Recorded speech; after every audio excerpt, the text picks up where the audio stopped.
There are a number of emerging political parties which are seen as anti-establishment. While it is tempting to view them all as being in the same vein, as they all want to regain national sovereignty, in many respects they have extremely different political ideologies and views of what they would do with that sovereignty if gained. In March this year there will be a general election in the Netherlands. At the moment, the Party for Freedom are around 5 points ahead in the polls. The Dutch parliamentary electoral system is based on proportional representation, so if current polls hold at those levels, the Party for Freedom will be the largest party, but will be a good 20 to 25% off from holding a majority. This is important, as the Prime Minister and Cabinet Ministers are appointed from the majority coalition, so it is possible for the party to get the most votes, not to have any role in the government due to smaller parties forming a larger coalition. This may be particularly relevant this year, as a number of parties have said they will not form a coalition with the Party for Freedom.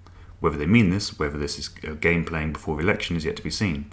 Between 2010 and 2012, the Party for Freedom was part of a three-way leading coalition, but as a minority member. So what are the Party for Freedom's policies? They have a short concept document on their website. It reads, "Millions of Dutch people have had enough of the Islamification of our country, enough of mass immigration and asylum, terror, violence and insecurity. Here's our plan. Instead of financing the world and people who do not want here, we give the money to the ordinary Dutchman." At the top of the list are the de-Islamification of the Netherlands, no more immigration from Muslim countries, ban Islamic headscarves at public functions, close all mosques and Islamic schools and ban the Quran. Number 2 is leave the EU. Below that, there are a number of less controversial measures, such as pension and healthcare reform. The complete banning of mosques, headscarves and the Quran does not sit well with the Dutch constitution, the first article of which states that all persons in the Netherlands shall be treated equally in equal circumstances. Discrimination on the grounds of religion, belief, political opinion, race or sex, or on any other grounds whatsoever shall not be permitted. Article 6 states that everyone shall have the right to profess freely his religion or belief, either independently or in community with others, without prejudice to his responsibility under the law. Constitutional changes require a two-thirds majority in both the Parliament and the Senate, which is made up from representatives from provincial states. So even if the Party for Freedom were to form a leading coalition, it is highly unlikely that they'll be able to change the constitution to make a good chunk of their primary policy proposal legal. Regardless of how much it could be undertaken in practice, the direction is very clear. They want Islam out of the Netherlands. The head of the Party for Freedom is one Geert Wilders. Wilders spent a few years travelling and living in the Middle East. He is a strong critic of Islam and draws a distinction between Islam and Muslims. The Islam is not just another religion. It cannot be compared with Christianity or Judaism. I believe that Islam is more like a totalitarian ideology.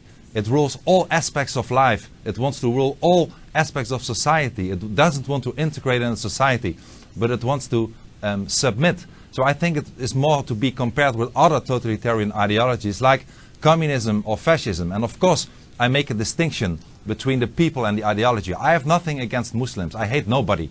The majority of the Muslims in our societies are law-abiding people like you and me. But I have a lot of fear of the influx of the Islamic totalitarian ideology that at the end of the day, I'm sure, unfortunately, will cost us our freedom if we don't stand up and fight to preserve our own identity. The Netherlands' economy is not in too bad a shape. Unemployment is only slightly higher than in the UK, at 5.4%, and GDP per capita has been growing. The rate of immigration is around 200,000 a year. The Netherlands has a population of 17 million, so that's just over 1% a year, which is pretty much the same as in the UK, slightly higher, but very close.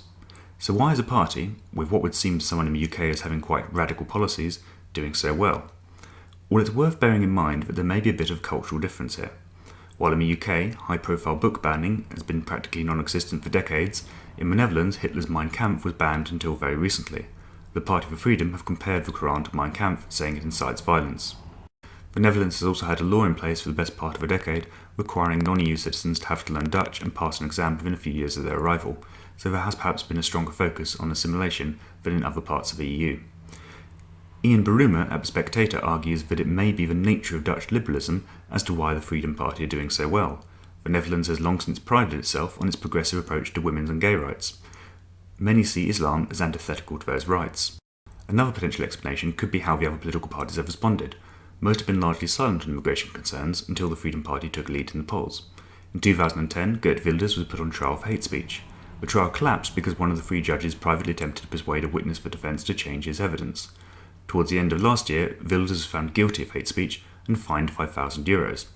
These court cases have been seen by many as an attempt to shut down free speech. So how does defending free speech fit with wanting to ban a book? In Karl Popper's The Open Society and Its Enemies, Popper talks about the paradox of tolerance. That is, if you tolerate intolerance, your society may be taken over by intolerance. Popper proposed that we should therefore claim, in the name of tolerance, the right not to tolerate the intolerant. This, of course, raises a number of practical issues, such as, are the people you are branding intolerant really intolerant? At the moment in America, there is a sizable part of the left that are branding all Trump supporters fascists and Nazis, and are therefore legitimizing violence against them. While we can all agree that the actual Nazis were intolerant to the point of requiring an intolerant response, building a border wall is clearly not in the same league. Whether you think Geert Wilders and the Party for Freedom is a good thing or not is likely to come down to your assessment of Islam, whether it is a religion, like any other, with good and bad elements, or whether it is a hateful ideology that needs to be stood up to for the sake of preserving existing Western freedoms. The Dutch election is on the 15th of March. It'll be interesting to see what the Dutch people decide.